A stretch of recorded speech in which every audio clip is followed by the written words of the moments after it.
gitu kan di Twitter rame bang terkait menuntut Reza Gladys agar segera ditangkap karena barang-barangnya itu palsu.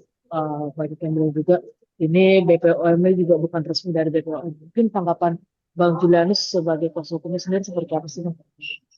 Ya, jadi berulang-ulang saya sampaikan dalam setiap kesempatan. Kalau ada bukti permulaan yang cukup terhadap produk klien kami yang kemudian itu dikatakan ilegal, segera laporkan. Ya, saya ajari yang membuat apa penyebaran di sosmed itu ya saya ajari ya. Pertama, kalian harus dalami peraturan BPOM nomor 21 tahun 2022 tentang notifikasi dan izin edar. Kedua, kalian harus pahami pasal 138 Junto 435 Undang-Undang 17 tahun 2023 tentang kesehatan. Itu pahami dulu. Nah, yang kedua mau saya sampaikan bahwa klien kami itu dalam setiap produknya, merek apapun itu sudah melalui tahapan DIP 1, DIP 2, DIP 3 dan DIP 4. Nah, kalau kemudian ada sekarang itu kan di repackaging. Ini begini. Lah, saya mau kasih tahu ya. Klien kami ini kan dia memproduksi ya, memaklonkan dalam pabrik sekian anggap 1 juta pieces misalnya. Lalu kemudian keluarlah NR, itulah izin edar, notifikasi, yang berlaku selama 3 tahun. Pertanyaannya, ketika yang 1 juta pieces itu tidak habis, lalu mau dikemanain? Dibuang? Kan nggak mungkin. Lah berarti sisanya itu diperbaharui NA-nya, izin edarnya, notifikasinya. Bukan artinya mengganti mereknya itu atau NA-nya, Badan POM-nya dengan cara ilegal, tidak. Tapi mengganti NA-nya, Badan POM-nya dengan yang terbaru. Karena yang 3 tahun sebelumnya itu sudah berakhir. Seperti itu. Jadi kadang-kadang kan gini, yang nggak paham, ya, yang nggak mengerti berpendapat. Ini kan menciptakan huru hara kembali. Ya, jadi saya akan hadapi siapa saja ya yang mencoba untuk melaporkan klien kami secara hukum. Saya akan hadapi itu secara tegas. Apalagi? Bang Berarti nih baru dugaannya, berarti itu dipatahkan semua oleh Reza Gladys yang terkait dengan produk-produk Gimana palsu dan gimana? berarti semua yang dituduhkan ke Reza Gladys itu bohong bang ya terkait produk edaran edar izin edar palsu dan lain-lain. Oh iya dong. Begini. Saya itu ya, mohon maaf ya, bukan saya menyinggung ini, mohon maaf, saya bukan menyinggung. Saya mengobservasi, menganalisa, kemudian membedah seluruh dokumen klien kami itu selama 2,5 minggu. Baru kemudian saya buat puasa tanggal 13 Desember. Bukan 2,5 jam. Itu terlampau cepat. Kalau saya 2,5 minggu, saya pelajari semua itu. Ya, kemudian saya akan memberikan nasihat-nasihat hukum kepada klien kami.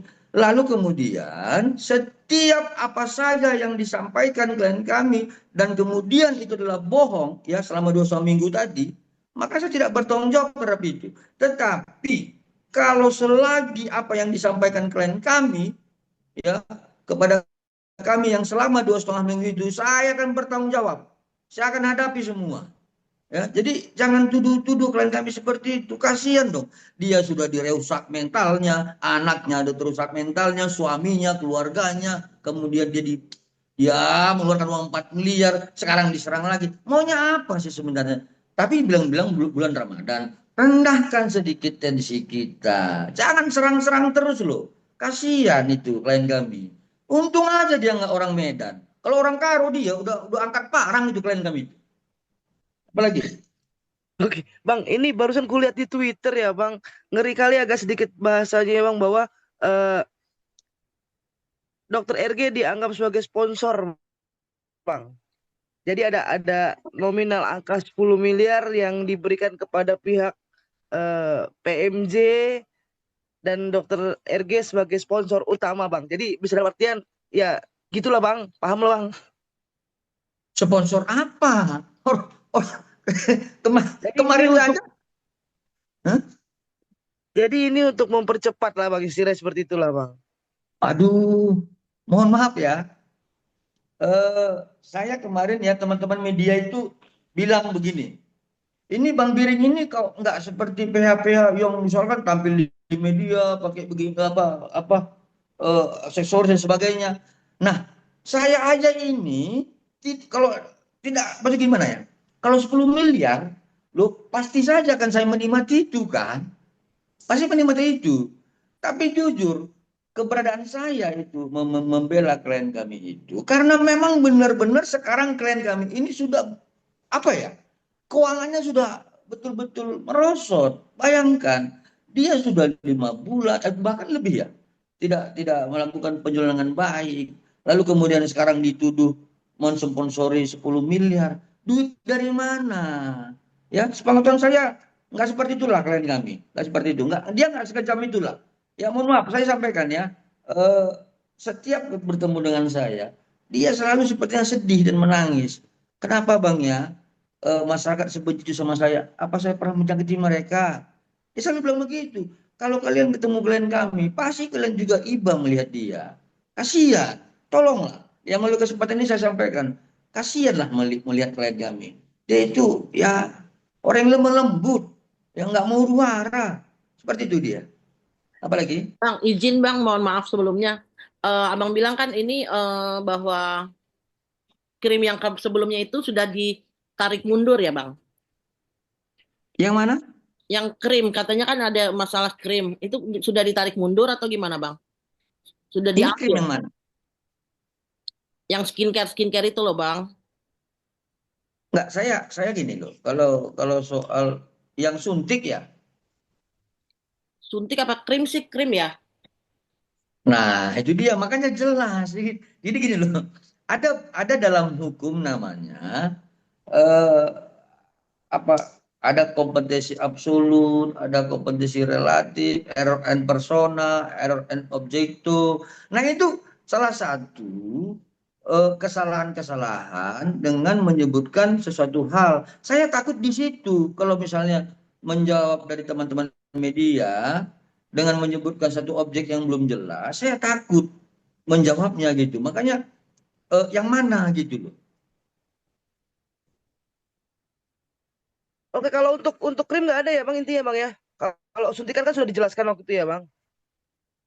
Ya, yang pasti sampai dengan sekarang saya belum dalami yang di apa tadi? Yang di mana itu? Media sosial mana? Di Yang mana? di Twitter bang. Nah, di Twitter saya belum mendalami di Twitter seperti apa. Tapi saya selama 2,5 minggu semua produk klien kami sudah kami analisa, kami observasi bahwa tentang tahapan-tahapan DIP 1, DIP 2, DIP 3, DIP 4 telah terpenuhi sebagaimana peraturan BPOM nomor 21 tahun 2024. Dan kalau kemudian ada yang katakan ini repackaging, dog dan sebagainya, nah, itu adalah NA yang sudah selesai masanya selama 3 tahun. Lalu kemudian diperbaharui lagi NA-nya. Dan itu kalau dengan produk yang sama. Tapi ada beberapa perubahan-perubahan formula. Tapi yang pasti adalah tahapannya telah terpenuhi sebagaimana peraturan BPOM nomor 21 tahun 2022.